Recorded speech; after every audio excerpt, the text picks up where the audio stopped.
Boker Tov, good morning. Welcome everybody to the Aliyah this morning. Glad you're here today. Glad to be with you. And we are speaking again, of course, on Parashat Nasso, our Torah portion for the week. And today I have taken the time to call this class the Nazarite Vow. It's a great opportunity to speak about an important topic of the Nazarite Vow, which my experience anyway, has been one of those things that intrigues a lot of people. It is greatly misunderstood. There's things about it that are people don't realize.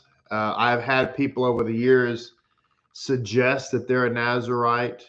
I've had people believe that they get confused, and because Yeshua grew up in Nazareth, they confuse those and think that he was a Nazarite, and that if you're going to follow Yeshua, you should be a Nazarite. And none of that's true. He wasn't a Nazarite, of course, obviously.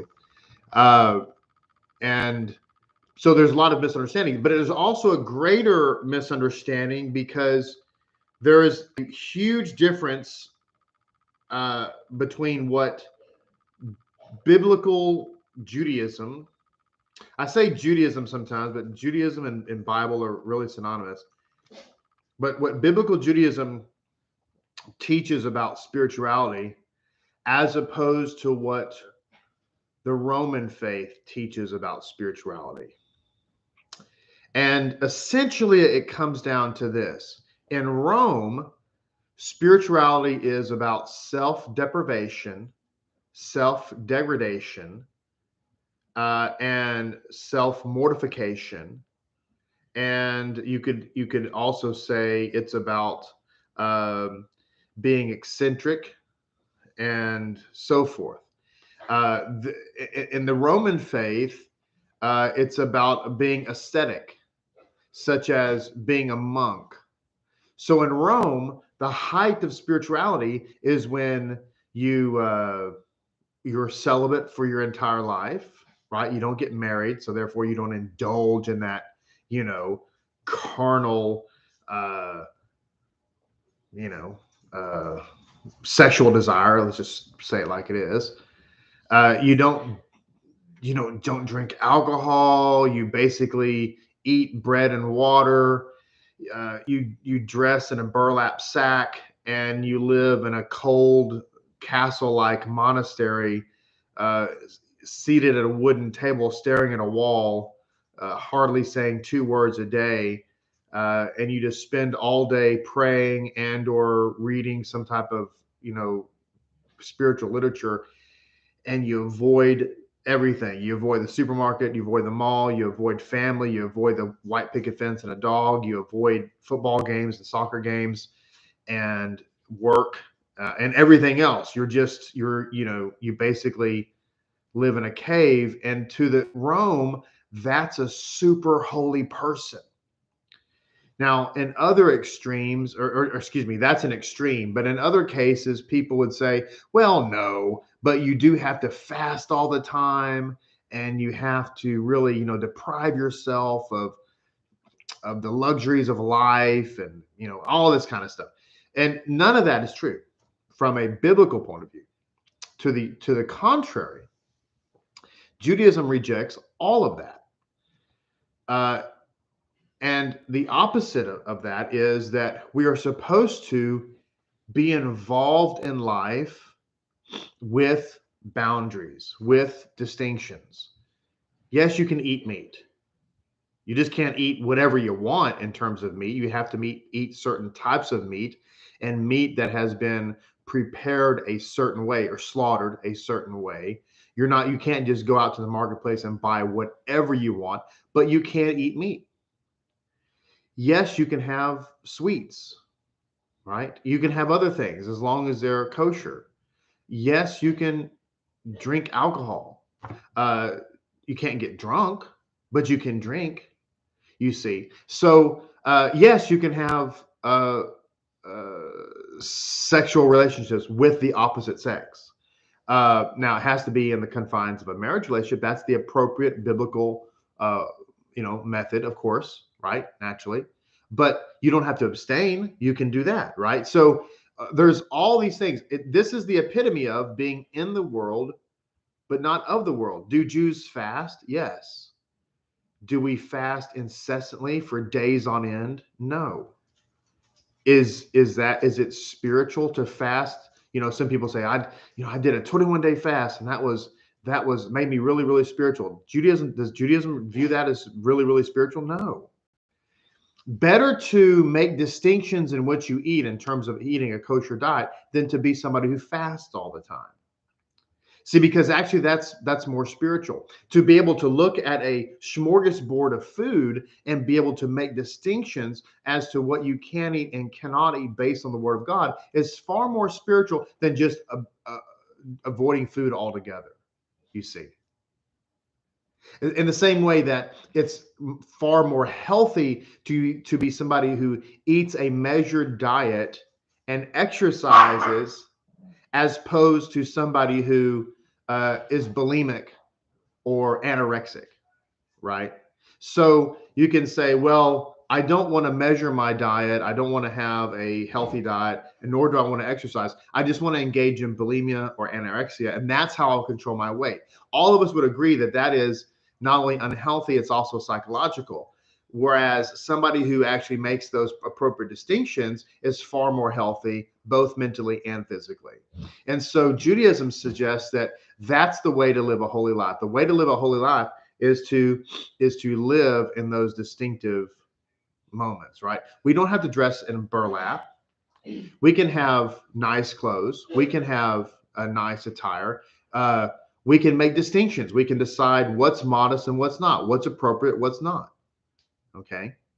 So this brings us to the Nazarite vow. There's lots about the Nazarite vow that people do not understand. Somebody asked me recently, can you be a Nazarite today? And my response to that is theoretically, yes, practically no. Because if you can, in fact, make a vow and say, I'm going to be a Nazarite. And a lot of people are under the misconception that being a Nazarite is somehow a super holy role. And this comes from a Roman mentality. The Roman mentality says, if I'm a Nazarite, then I'm super, super holy. But we're going to find out in just a minute, to the Jewish mind, it says the exact opposite. Okay. In the same way that, remember in the Torah, it says, you have a slave, but what if the slave loves his master and doesn't want to leave? Then you can take him to the door frame, put an awl in his ear, and that would indicate that he's a bondservant for all time. Now, a lot of people, myself included, actually, because way back when in a galaxy far, far away, when I had not yet come fully into a Jewish mind, into a Hebrew mind, I still had that old Roman mindset. I looked at that and I said, that seems like a good thing, right? I love my master. I want to be a bondservant for the rest of my life. I love him so much. And of course, I'm thinking on a spiritual level. But when I got into the commentaries on that, I found out that the Jewish mind rebukes such a person. You should want to have your freedom. You should want to be out there on your own, because what it's actually saying is that you're willingly submitting yourself to somebody as their slave for the rest of your life, and it's a refusal to take personal responsibility. So it actually, from the ancient Jewish point of view, the bondservant actually indicates somebody who is morally and ethically and socially weak. Okay. And so that took me by surprise when I read that so many years ago. I thought, wow, it's the exact opposite. But as I began to think about it, I thought it's true though, because it's like it's akin to the adult child. I'm using the word child in the sense of biological as opposed to chronological. The adult child who doesn't want to move out of mommy and daddy's home. In our society, we do a huge disservice to our young adults by saying foolish things such as, if you're 18 or 19, you're still a kid. And then we wonder why people aren't mature and don't make mature decisions. That is a huge disservice. 18-year-olds and 19-year-olds and 20-year-olds and 21-year-olds and 22-year-olds are not kids. They're not children. They're adults. And they may not be as, I will tell you, I'm far wiser today than I was at 18 years old or 19 years old, certainly even 20. Far wiser. I wish I could go back. I wish I could be in one of those movies, where you go back in time and you meet yourself and you have coffee and you say, hey, can I give you some advice here? I wish I could have that conversation with myself back, go back in time and have that conversation. But I wasn't a kid. I sure wasn't a child, right? And so we have to don't do ourselves a disservice. But today in society, because we look at our 18-year-olds and 19-year-olds and 20-year-olds as if they're little children still going to preschool, we have no problem with them living at home, not going to college, not doing something important like that. There's different circumstances as to why somebody might live at home, right? I'm not trying to paint here with a broad brush. I'm talking about allowing our children, talking about biologically, to remain at home well into their 20s. That's not healthy. Okay. And it's not. And so looking at the bondservant that way, realizing that's not healthy. Going back to the Nazarite, we look at this and say, this is a very healthy thing. You want to spiritually wise. You want to live this fasted life. It's not healthy, actually, because what you're really doing is you're becoming a monk. Instead of being brave and going out into that wide world and making choices, making distinctions, and potentially making mistakes. Instead of doing that, you're wanting to withdraw from life and remove the choices. So therefore you remove the mistakes and you think that's brave. It's like somebody saying that I'm going to be brave by not hitting the beach at Omaha, right? I'm going to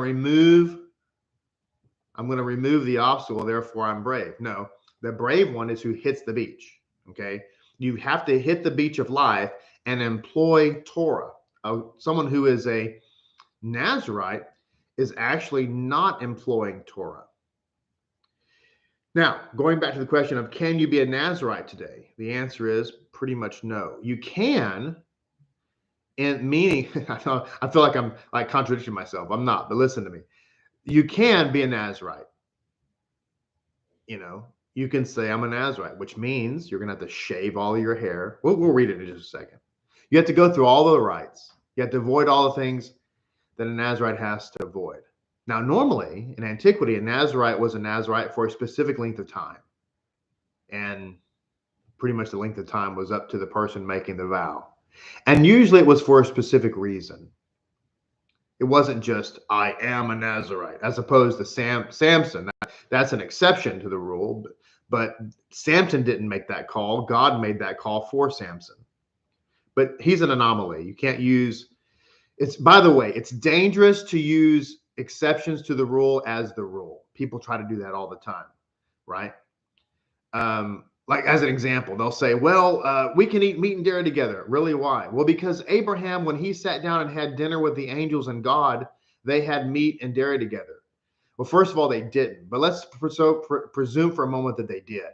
My answer to that is, well, next time you have dinner with two angels and God, you can have meat and dairy together. Until then, please separate. You see, we can't utilize a huge exception to the rule as the rule. People try to do it all the time, and it's dangerous. So going back to this, you can make that vow to be a Nazarite, but guess what? You'll be that way for the rest of your life. Because we don't have a temple, and therefore there's no way to end the vow. And if you end the vow without doing it the right way, it's a huge sin. So, and people do, and then I'll have people tell me, well, I'm a Nazarite, therefore I don't cut my hair. Do you drink grape juice or wine? Yes. You see what I mean? You're not a Nazarite. Let's read the text here. Now let's educate ourselves so that we don't make silly mistakes, and which we do all the time. because most of the time, what we do spiritually is based on emotion as opposed to education and logic. And I think that's safe to say that this is what most people do, what they do. Most people believe what they believe based on emotional experiences. And here at Lapid Judaism, we have always encouraged people to think for themselves, to use logic, to build their library of sources, right? So that you can investigate for yourself. So it says here, Hashem spoke to Moshe saying, speak to the children of Israel and say to them, a man or woman who shall disassociate. Now notice it says disassociate. That's clue number one that this is a problem. Jews are not meant to disassociate. We're supposed to be in the world, but not of the world. So it says, a man or woman who shall disassociate by taking a Nazarite vow of abstinence for the sake of Adonai, from new or aged wine shall he abstain, and he shall not drink vinegar of wine or vinegar of aged wine. Anything in which grapes have been steeped shall he not drink, and he shall not eat the flesh or dried grapes all the days of his abstinence. He shall not eat anything made from wine grapes or even the skin or the pips. A razor shall not pass over his head all the days of his Nazarite vow until the completion of the days that he shall be a Nazarite for the sake of Hashem. He shall be holy. The growth of his hair on his head shall grow all the days of his abstinence for Adonai. He shall not come to a dead person for his father or for his mother. Okay.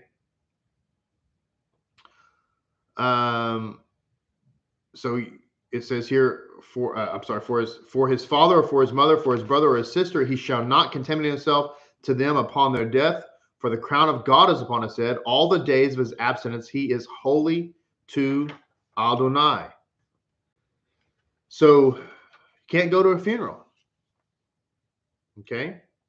Cannot go to a funeral even for a close relative, such as a father or mother or brother or sister. Okay. I was just looking here at this insight here. Not allowed to cut your hair at all. Let your hair grow, that is, right? At all, ever. Not even a trim. Not allowed to have any of the products of grapes at all. This would be wine. This would be grape juice. This would be grapes. This would be grape jelly, grape jam. This would be raisins.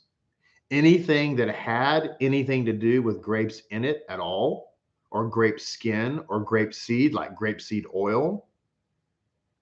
Anything at all. And in fact, it says here that, where is this statement made? It's on this other page, perhaps. From new or aged wine shall he abstain. The Torah forbids the Nazir to drink from any intoxicating wine, as well as any drink made from grapes, even if it contains no alcohol. He may not even eat fresh or dried grapes. The idea is for him to avoid anything which even remotely can lead to intoxication. So there's a general forbidding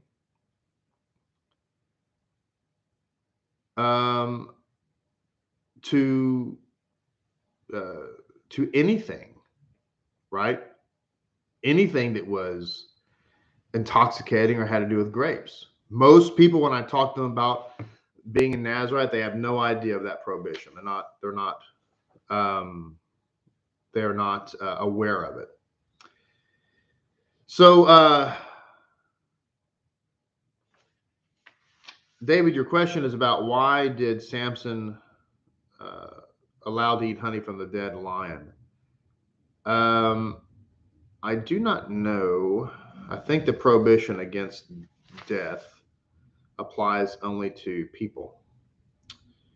persons who are passed away. I'm scanning here the text. I don't see anything about dead animals. So it just applies to dead people.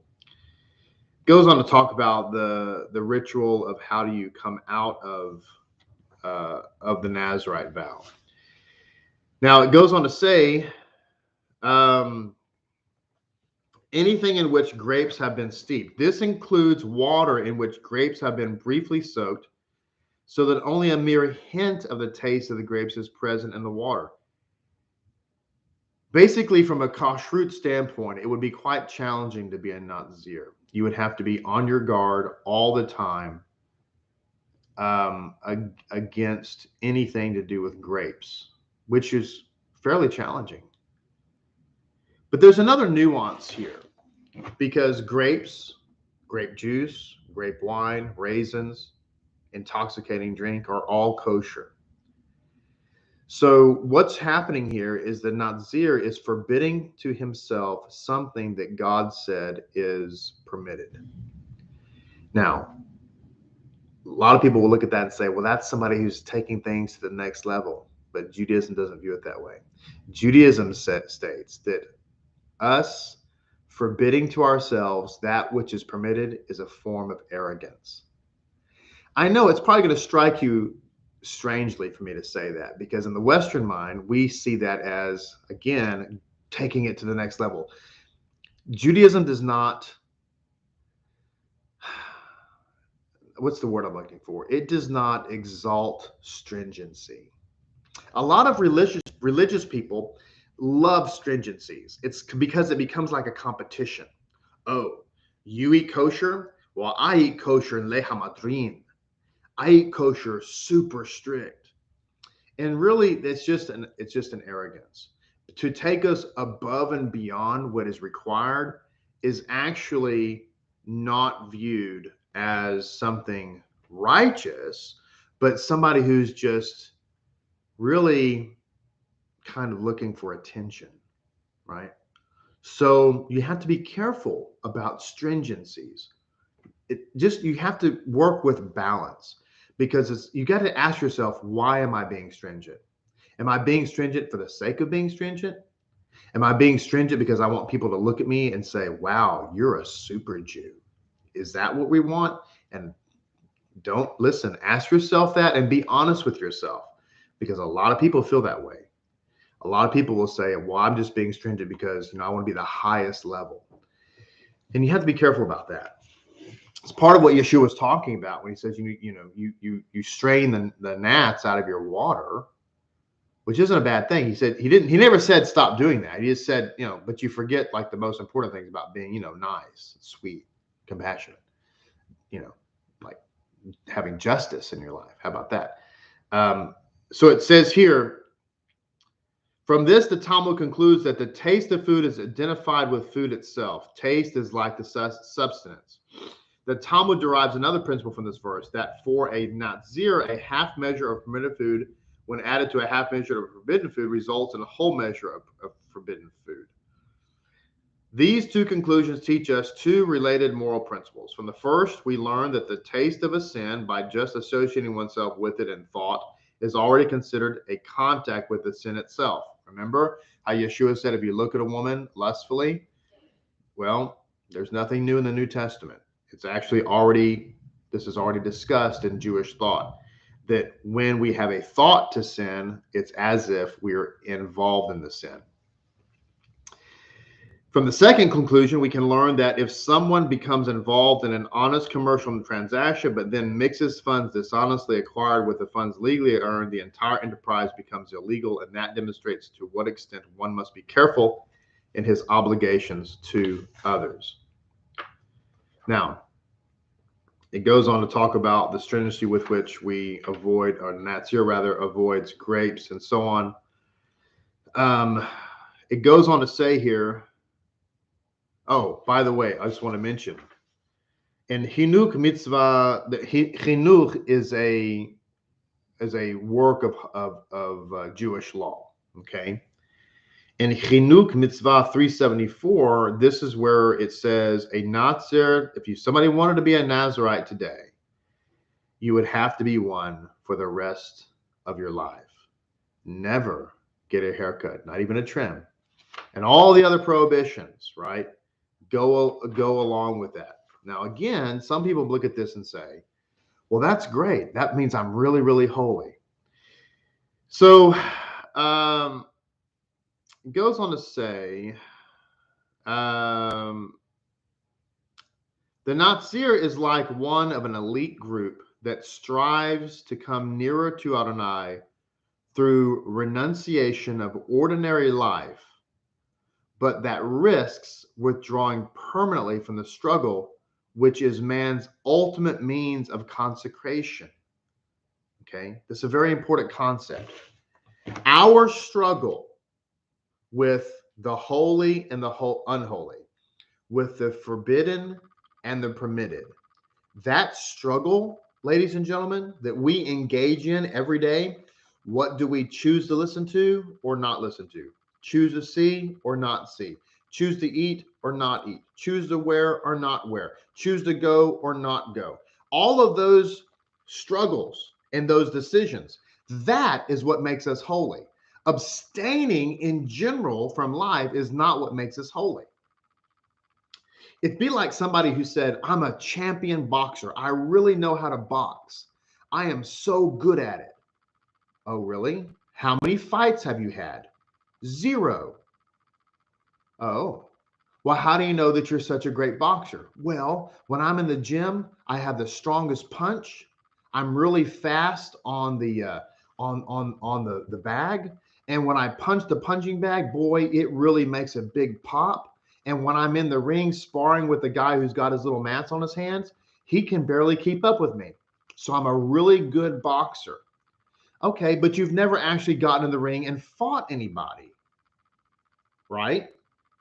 Now, none of us would say, yeah, you're a champion. Nobody would say that. We would all say, you're a Looney Tune, actually. Right? We would all say, you're not anything. You got to get out there and box somebody else in order to prove that you're a good boxer. So just abstaining from life and saying, I'm super holy is nonsensical. You're not holy. You're just a monk. You've got to get out there and live. And by the way, risk failing, which is a whole nother topic, because a lot of people think that the holier you are, then that means you will never make a mistake. And if you do make a mistake, then you are instantly, do not pass go, sent to Gehenna for the rest of your entire life. That's not true either. As it turns out, the holiest among us are the ones who've made some of the gravest mistakes. And the importance about that is that you learn from them and grow from them, and it makes you a better person. And we've learned this. I've taught it. We've all learned it. We should have learned it. That, in matter of fact, the people who are the greatest among us, and this applies spiritually, it also applies in business and other ventures, in athletics and everything else. The people who are the greatest among us are the ones who have made some of the biggest mistakes, right? Think about it. It is applicable. But listen, it goes on to say, it is important to note that the Nazir will never, listen to this, the Nazir, the Nazarite, will never be an example for others to follow. Ouch. Yikes. The Nazir will never be an example to anybody. Quite to the contrary. When his period of withdrawal comes to an end, he brings an atonement sacrifice. An atonement sacrifice, because to a certain extent, he's guilty. He is guilty of withdrawing from life. He's guilty of withdrawing from the purpose of life, which is why when he ends everything, he has to bring an atonement offering, because frankly, a part of what he did was sinful. Permitted by Torah law, yes, but frankly, a little sinful. Isn't that interesting? So it says here, but the Torah does not wish to discourage those who want to attain truth by this mystically uplifting of one's being. In other words, even if the Nazir is motivated by unacceptable considerations, and even if for a fixed period of Torah grants him this dispensation to live a hermit-like existence, it is nonetheless true that any tendency towards more general application of the principles of the Nazarite is condemned, and rightly so. In other words, okay, if you want to do this for a brief period of time for some specific reason, because you need to get your head right, you need to kind of detox spiritually, you want to do this, that's fine. But to make it a way of life and to suggest that it's somehow generally uplifting is strongly condemned. Because, again, the way to become strong is to get out there. It's like there's a quote. I wish I knew the whole quote by heart. There's a quote by, I think it was Teddy Roosevelt. And it talks about, I think it was had to do with the analogy of a bullfighter. And it talked about the critics or whatever, but it talked about the one who was willing to get into the ring and maybe they lost and they're all covered in dirt and sweat and everything, but at least they had the courage to get in the ring. And better to have the glory of getting in the ring and losing than to have never got in the ring before. I'm kind of doing it a disservice, but that's essentially what the quote is about.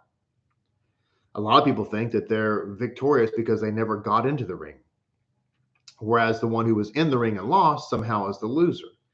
As it turns out, the one who got into the ring and tried and lost is the winner, and the one who sat there and watched and never had the courage to get in the ring is the real loser. And so that's how the Bible actually works.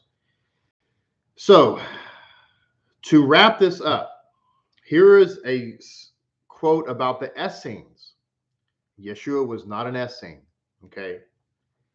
But this is a quote, and it says, the history of the Essenes, the people of Masada, and possibly the ones who put together the Dead Sea Scrolls, proves that Judaism, with all its vitality, was not able to integrate that sect, whose purity of thought was beyond question. For Judaism needs life, and the Jew can reach fulfillment only by dominating the material aspects of existence, not by repressing or denying them. That is a rebuke of the Essene sect, because of course the Essenes went out into the wilderness. They dressed in all white or whatever. Men were with men and women with women. They didn't have any relationships. What do you call it? Marital relationships. And, they ate basically dirt and water and all this kind of stuff. They took a mikveh every single day, I think twice a day. And so all that sounds super spiritual. Was it? No, actually. Again, getting in life and being involved in life is where we actually gain holiness and spirituality. So that's the Nazarite. Can you be a Nazarite today? Yes. If you want to be one for the rest of your life. Is that what God wants you to do? No. Because that actually takes you out of the flow. And we become those people that end up, forbidding ourselves. There's actually another quote there I didn't get to about that. I wish I could have covered that. Says, talks here about this. What is that statement here? Let's see if I can find it right quick. The Jew should deprive himself only of what the Torah has forbidden, and therefore should not indulge in frequent fasting. Rambam continues and says, it is that which the Torah forbids not enough for you? Do you need to deprive yourself of still more? He concludes with a quotation of Ecclesiastes. Do not be overly righteous or exceedingly wise. Do Jews fast? Yes, we do. But excessive fasting and depriving ourselves of even that which the Torah permits, again, is not a mark of holiness, and in fact can lead to a corrupted spiritual state. End of our Aliyah today and end of our week. Shabbat Shalom to all of you. Thank you so much for being part of it. Haviva, by the way, thanks. It's not the critic who counts. Yes, by Teddy Roosevelt. I think that's the one I was thinking about. So everybody go and look up that quote. It's not the critic who counts. It's a great, it's more than a quote. I think it's a little short story by Teddy Roosevelt. So God bless all of you. Thank you so much for being here. Shabbat Shalom. We'll look forward to seeing everybody in the synagogue with God's help tomorrow. Until then, have a great and wonderful day. We'll look forward to seeing you at that time.